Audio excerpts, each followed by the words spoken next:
This episode includes discussions of sexual assault and murder. Consider this when deciding how and when you'll listen. Have you ever seen a cloud and thought it looked just like a horse or a ballerina? Or noticed a pattern in wood grain that looks an awful lot like a face? This phenomenon has a name: patternicity, the human tendency to find patterns in otherwise random or meaningless information. And it doesn't just make us see shapes. Sometimes we spot trends that don't exist. Like assuming a lucky shirt helped our favorite team win a game when, in reality, it's just a coincidence. The thing is, it can be tricky to convince a person that these patterns aren't real, thanks to another phenomenon called confirmation bias. That's our tendency to look for evidence to support the conclusions we've already drawn while disregarding any conflicting evidence. So imagine you're a police officer investigating a crime. You might make an assumption about who's guilty and ignore leads that might point you in a different direction. It's not like you're doing this on purpose, it's just the way our brains work. It's human nature to want to apply order to chaos, to make someone's story have a satisfying arc. But sometimes our desire for everything to fit together can lead us astray, and tidy narratives can overshadow the truth. Welcome to Serial Killers, a Spotify podcast. Every Monday, we bring you the true crime stories that stand out. I'm Janice Morgan.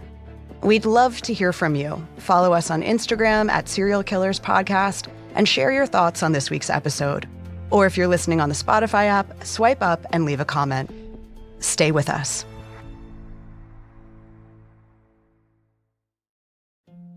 It's 1993.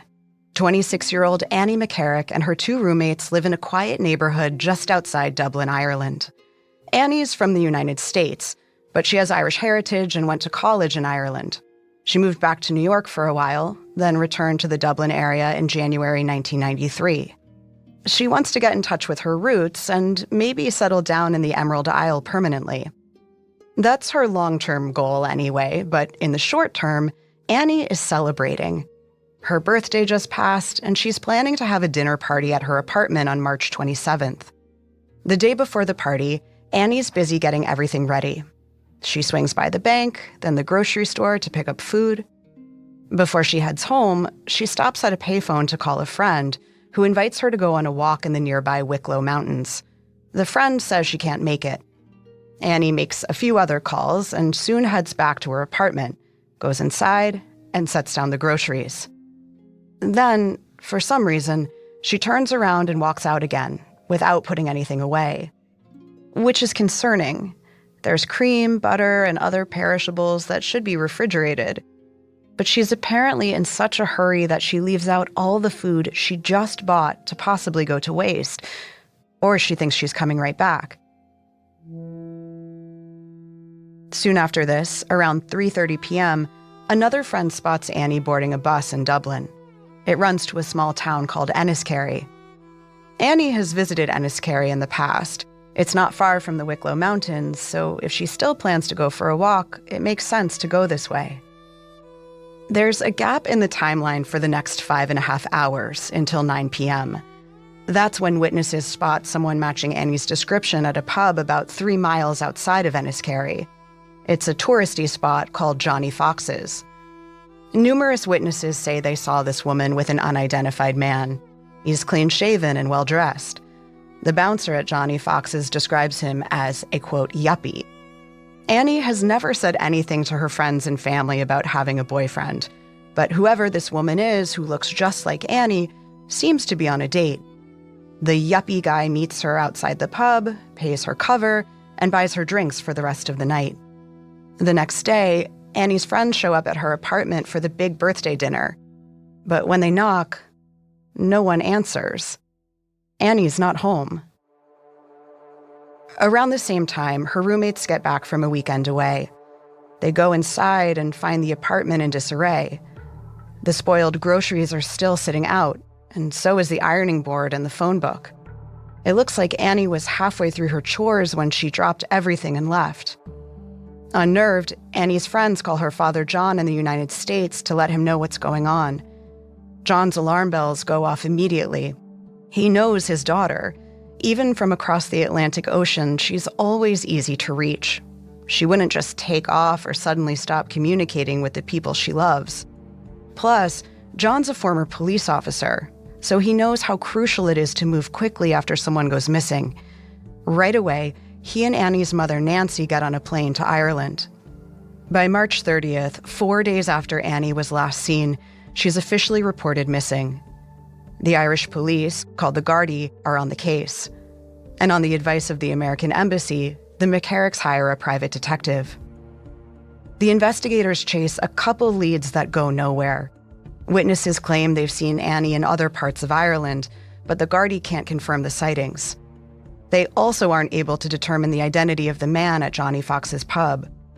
Weeks go by with no breaks.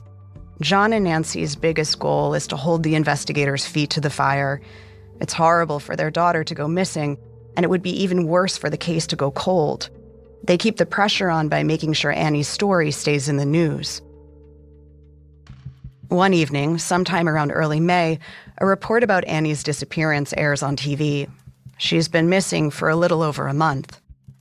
A local woman named Colette McCann catches the broadcast and thinks to herself, what an unimaginable thing to go through.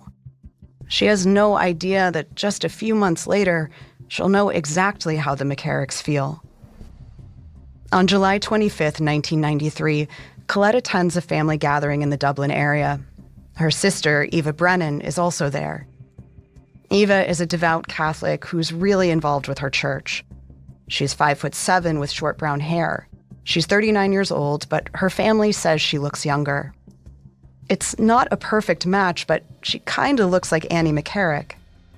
For dinner, Eva and Colette's mother serves lamb, but Eva's not a fan.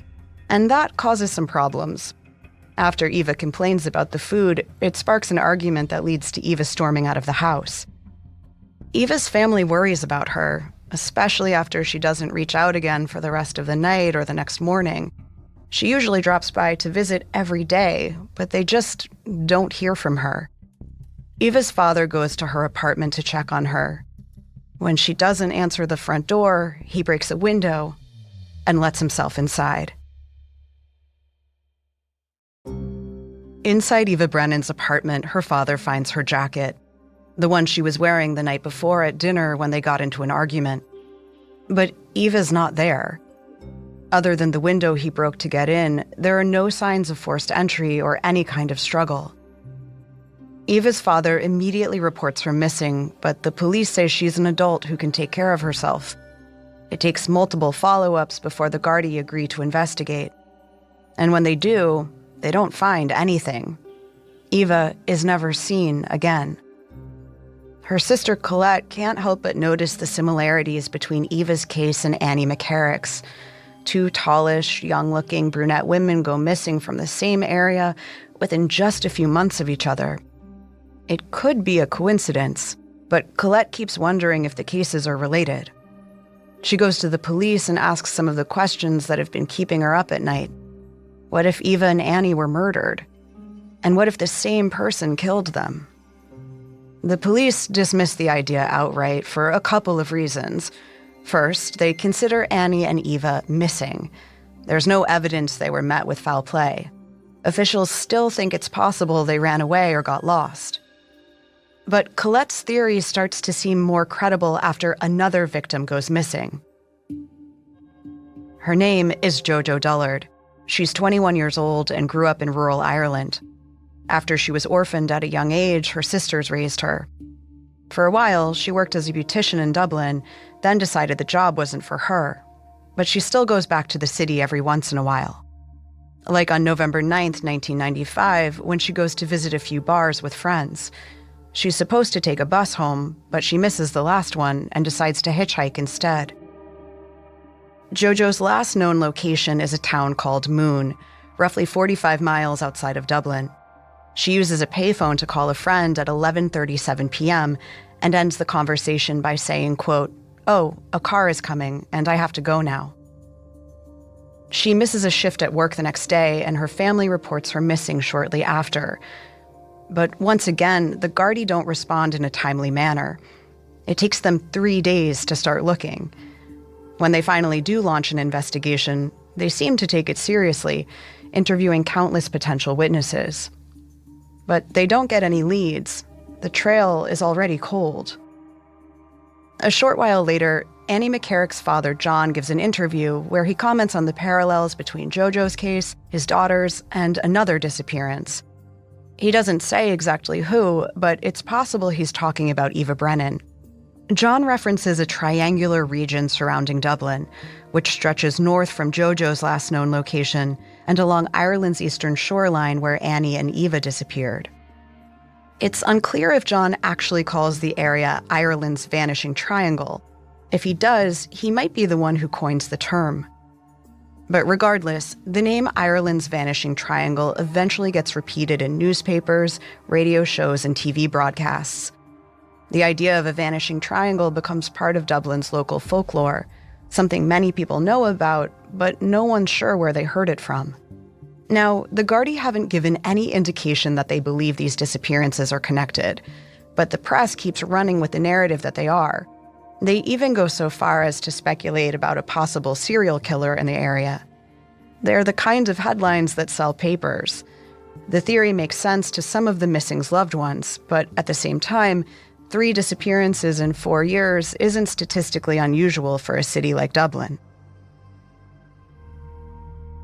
In her book, The Vanishing Triangle, The Murdered Women Ireland Forgot, author Claire McGowan points out that in any given year, nearly 9,000 people are reported missing in Ireland.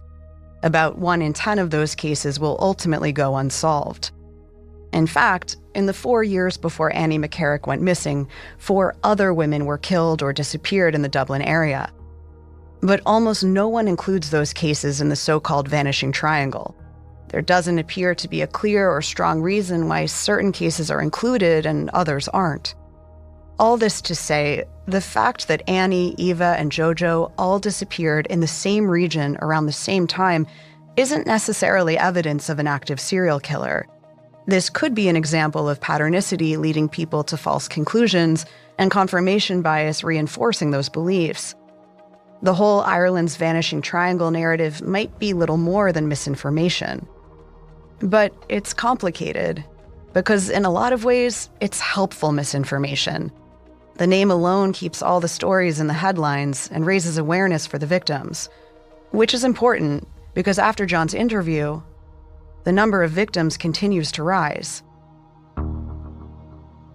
In August 1996, 25-year-old Fiona Pender leaves her flat and doesn't come home.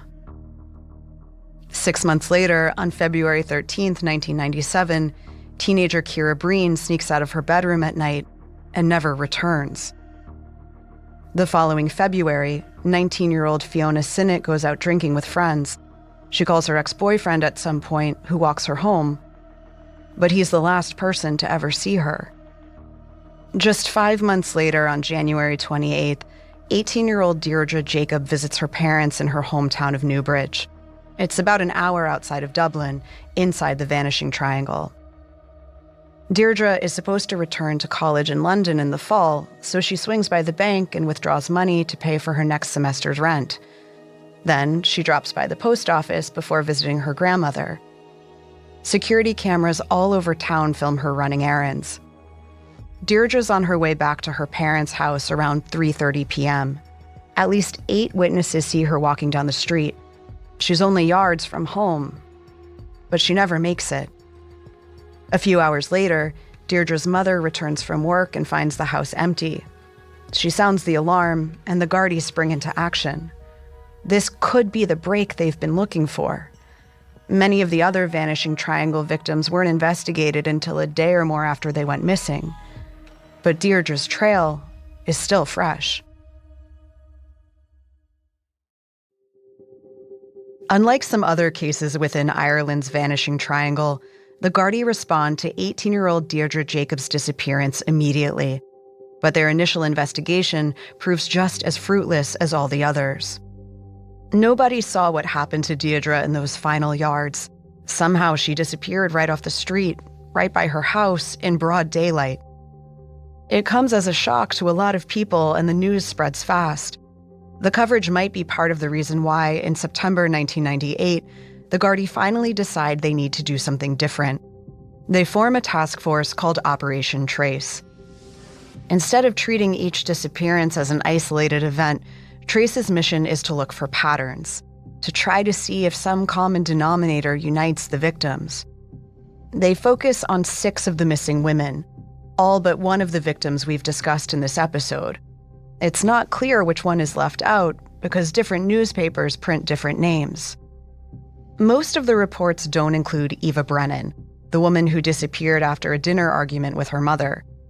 Presumably that's because she was 39 years old, while the rest of the victims were younger, either teenagers or in their 20s. But that's not certain. Even the detectives assigned to Operation Trace don't know why some missing women are included and others aren't. The women who do make the cut are all relatively young, white, female, and conventionally attractive. Each one went missing within an 80-mile radius of Dublin between 1993 and 1998. None of them had any known reason why they'd want to run away. And that's it.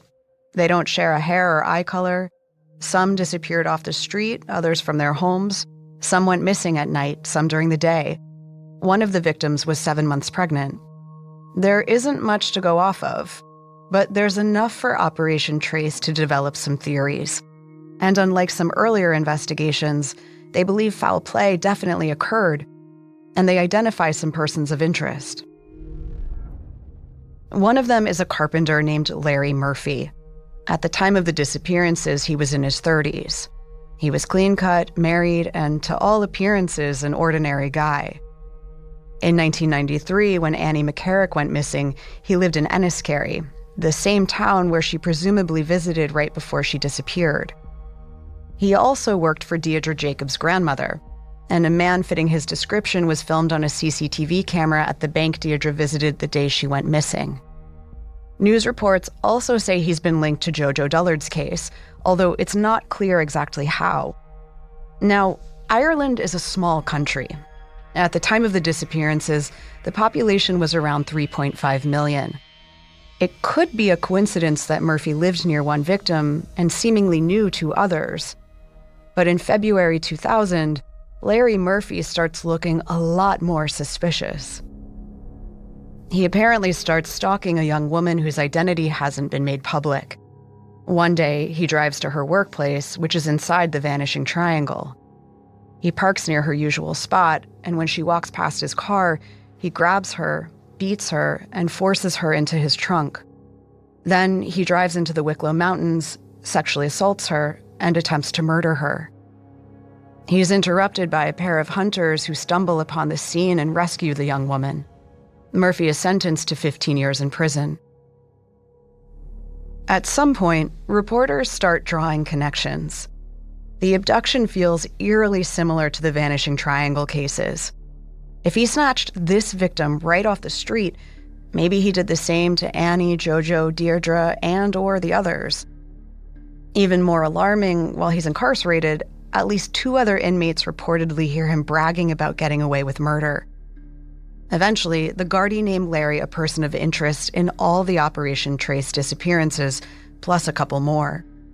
At one point, they invite FBI profilers from the US to examine the evidence. The agents agree that Murphy fits the profile of a serial killer. To them, the efficiency with which he kidnapped that young woman suggests he'd done something like it before.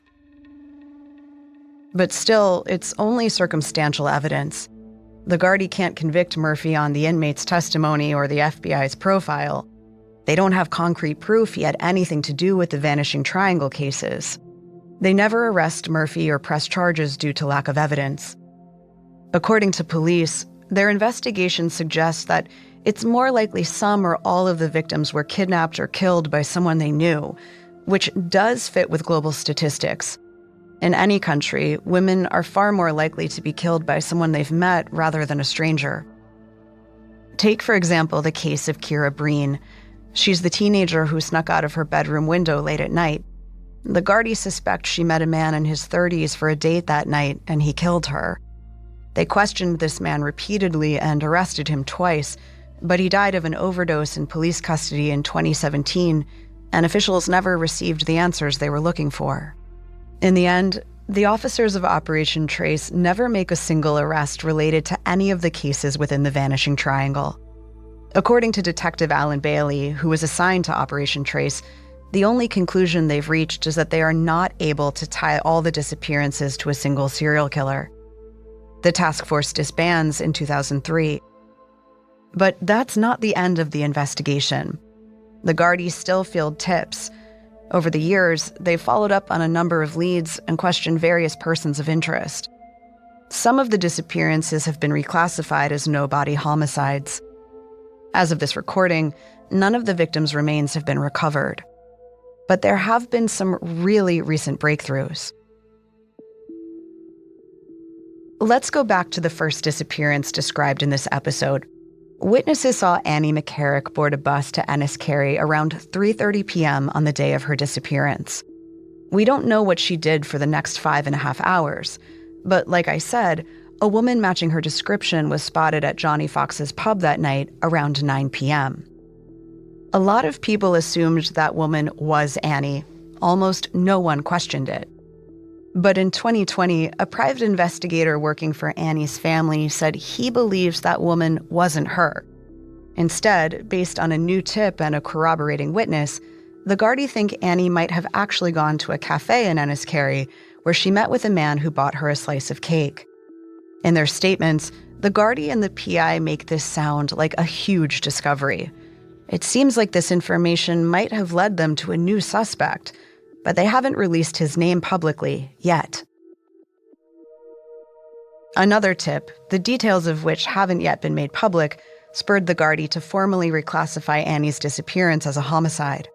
There have also been updates in the case of Jojo Dullard, who went missing after a night out with her friends.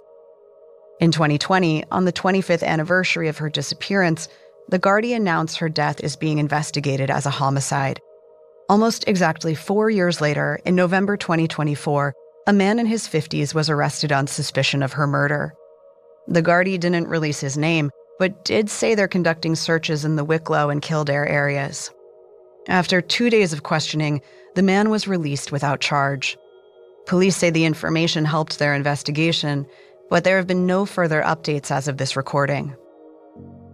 For the families of the victims, it's likely frustrating to have no answers after all this time, but it's encouraging that the police are still investigating these cases 30 years later. Which means, connected or not, they can still be solved. These women can still receive justice.